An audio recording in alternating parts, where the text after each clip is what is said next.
Okay, but why can't I get it to, like, stay Mama's? Cease! I don't have a phone holder.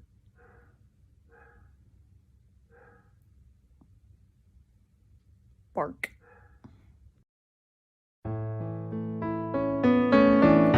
Hi, and welcome to my room. This is my room. We're not at EWHA anymore. I was gonna film a lot more informational videos while I was abroad, but I found it was kind of difficult to do that just with COVID and how busy everything was. Yeah, so I'm filming them post being abroad. So yeah, this is my room. Ignore. Anyways.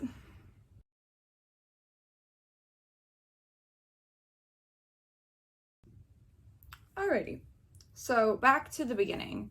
When I first decided I wanted to study abroad, it was back like my sophomore year of college, prior to like COVID and everything. I just keep fiddling with this. It's just a little keychain thing I got. I initially was like, I think I'm gonna study in France because I had studied French for like all of my high school career. I was like, yeah, that seems like something I should do. And I'm a musical theater major with a minor in marketing. So I was thinking, yeah, I'll study theater in France or just Europe in general. And then I had a friend who was like really into like, I think like just like K-pop and stuff.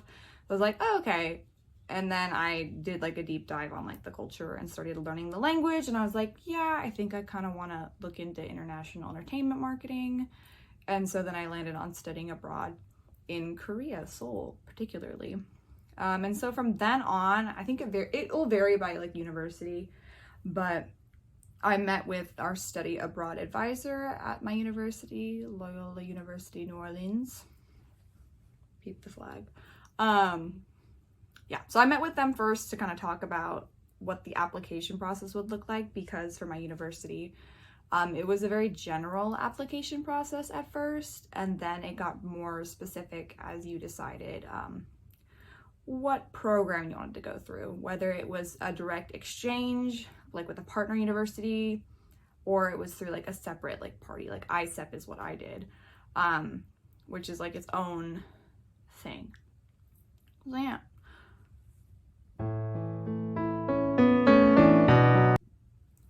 Once I had decided, for me, this was after I had finished the general application, that I wanted to do a program through ISEP. It really came down to the classes that were offered. ISEP had more universities that were within the program, and for me it was down to Yonsei University and EWHA, which happen to be right next to each other, because they had marketing courses that the other university, which was Sogang, I think, didn't have any marketing courses that were offered. And again, this was back in 2019, like the fall of 2019. So when I was planning to go in the fall of 2020, that didn't happen. I went a year later, but you already knew that. Anyway, so I met with an advisor and they were like, okay, so you're gonna wanna go to either EWHA or Yonsei just because they're gonna have the classes you want. And it's like, okay, cool. So from there, I did my general application through my university, and then I had to do a separate one through ISEP. And during this process, I didn't have my passport at that point, so I had to apply for my passport. And I got that like, I went and applied for it like I applied for that in the early January of 2020. So I got my passport so I could finish my application. And then from there, I had an interview with my university to make sure I like knew what I was getting myself into. Make sure I was like aware of like cultural stuff, language stuff. But I had like been studying Korean for 4 months at this point. Yeah. And then it was just waiting to see which university I was accepted to or which one I got placed at. Yeah, so it was a long application process, but it wasn't necessarily a hard one. You had to write a lot of essays. And I think the biggest like takeaways was having like your passport and documentation for whatever program you're going to be taking. But other than that, it wasn't super complicated.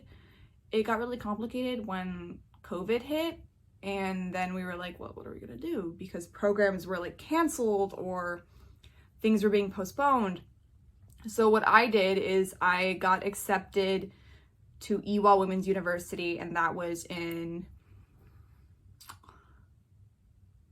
June of 2020. So this was after we had already been sent home from my university. And basically what they said was, you can wait patiently to see if they're gonna like let you go. They did not. Or we can just defer it and hold on to your application in your spot for, my nose just keeps itching, ignore it, until you can go. And I said, okay, let's do that. So I ended up deferring for 2 semesters. So that fall when I was originally supposed to go, and then I tried to go spring of 2021, and again, it got deferred because they didn't do the program. So around May 2021 was when me and I had another friend that went, got the official like, okay, it's happening. And then that's when things got crazy. That's when they got a little.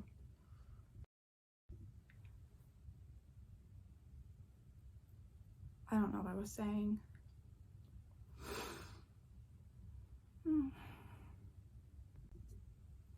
Okay. So when things got crazy was when we had to start the visa process. And this was, again, like a year after my initial application. And that was, again, none of the application was super hard. It was just a lot of things I didn't know about until after the fact. I had a group chat that, because I went through ISEP, I had a group chat through ISEP that had all the students going to my university or various universities in Korea, specifically Seoul. And we all got to like kind of talk through like Kakao Talk about what was going on. And that's honestly how I figured out everything I needed to know, because I wasn't super on top of everything as some other people were. So there were things like COVID tests, or you needed to get this shot, or you needed to send this in that I like would not have known had I not been in that group chat. So definitely find people going to your university or going to the country you're going to, because it's really helpful to have not just yourself looking into documentation, tests, and like deadlines, because I was working that whole summer before I went. So it's my dog. She's standing outside the door.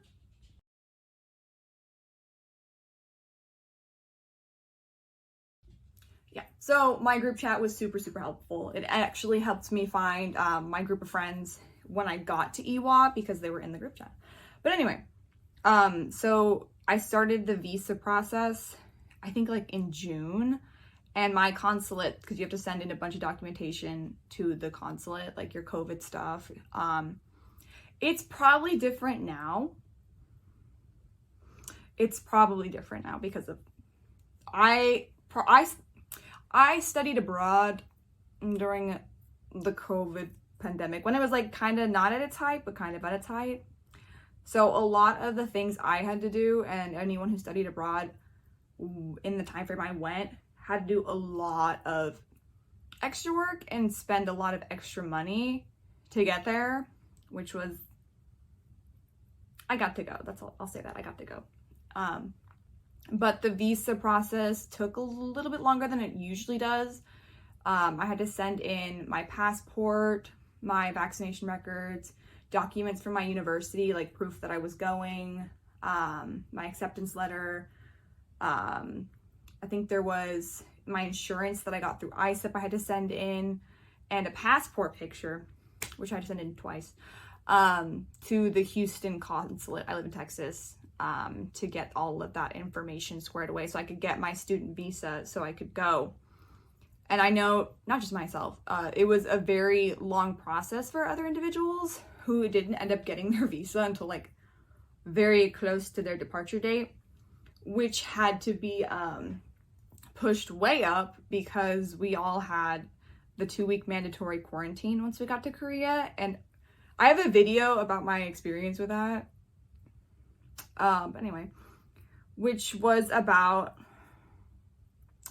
like $1,200 you had to pay for, and you like had to do, there was no way to get out of it. Like we tried to do some exemptions because they had just introduced them, but there was just no way the students could get exempted from it. So yeah, so that was stressful.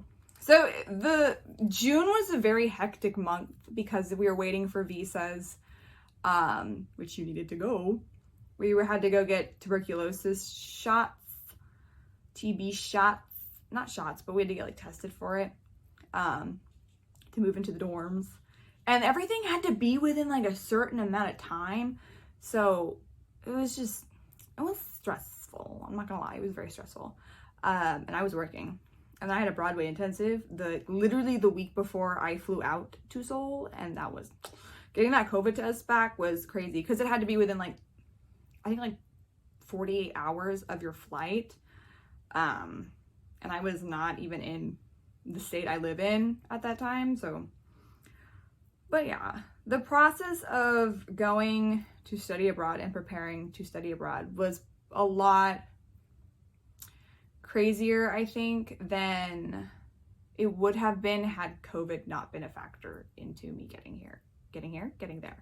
But yeah, but I'm going to go back, I think next year, and I don't imagine it'll be as difficult to go as it was for studying abroad, but such is life.